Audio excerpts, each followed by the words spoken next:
আজ রান্না করব ঝায়া মাছ দিয়ে কাঁচা টমেটো আলু দিয়ে চচ্চড়ি। দেখুন ঝায়া মাছগুলো কেটে ধুয়ে ভালো করে পরিষ্কার করে রেখেছি।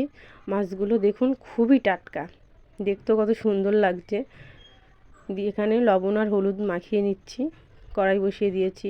দেখুন তেলটা গরম হয়ে গেছে, মাছগুলো ভাজা করে নেব। এখানে টমেটো আর আলু কুচিয়ে নিয়েছি। দেখুন মাছটা আমার প্রায় ভাজা হয়েই গেল। এই মাছগুলো একটু কড়াভাবে ভাজতে হয়, চচ্চড়ির মধ্যে দিলে খুবই ভালো লাগে খেতে। দেখুন আমি এখানে ফোড়ন দিয়ে দিয়েছি শুকনো লঙ্কা আর সাদা জিরে দিয়ে। একটু ভাজা হয়ে গেলেই আমি টমেটো আর আলুটা দিয়ে দেব, দিয়ে ভালো করে ভাজা করে নেব।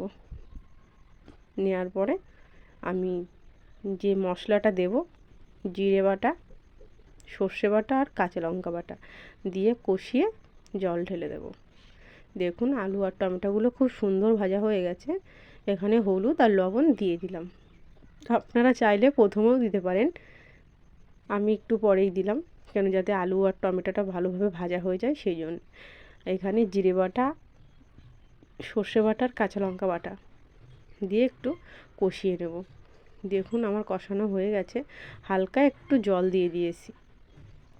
দিয়ে এবার ভেজে রাখা মাছগুলো সব দিয়ে দেব।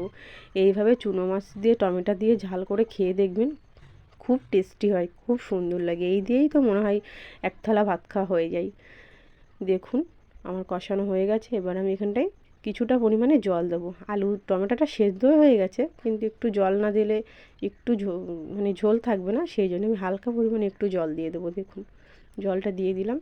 এইভাবে আপনারা চুনো মাছ দিয়ে টমেটো দিয়ে ঝাল করে খেয়ে দেখবেন, খুবই সুন্দর হয়। আমার এই রান্নাটা ভালো লাগলে সবাই লাইক কমেন্ট শেয়ার করবেন, সবাই রান্নাটি পুরোটা দেখবেন, সবাই আমার পাশে থাকবেন, আমার রান্নাগুলো প্রচুর শেয়ার করবেন। দেখুন আমার রেসিপিটা রেডি হয়ে গেছে, কাঁচা টমেটো ঝায়া মাছের চচ্চড়ি। দেখতে কত সুন্দর লাগছে, খেতেও খুব টেস্টি লাগে। ভালো লাগলে রান্নাটি সবাই লাইক কমেন্ট শেয়ার করবেন, প্লিজ সবাই আমার পাশে থাকবেন।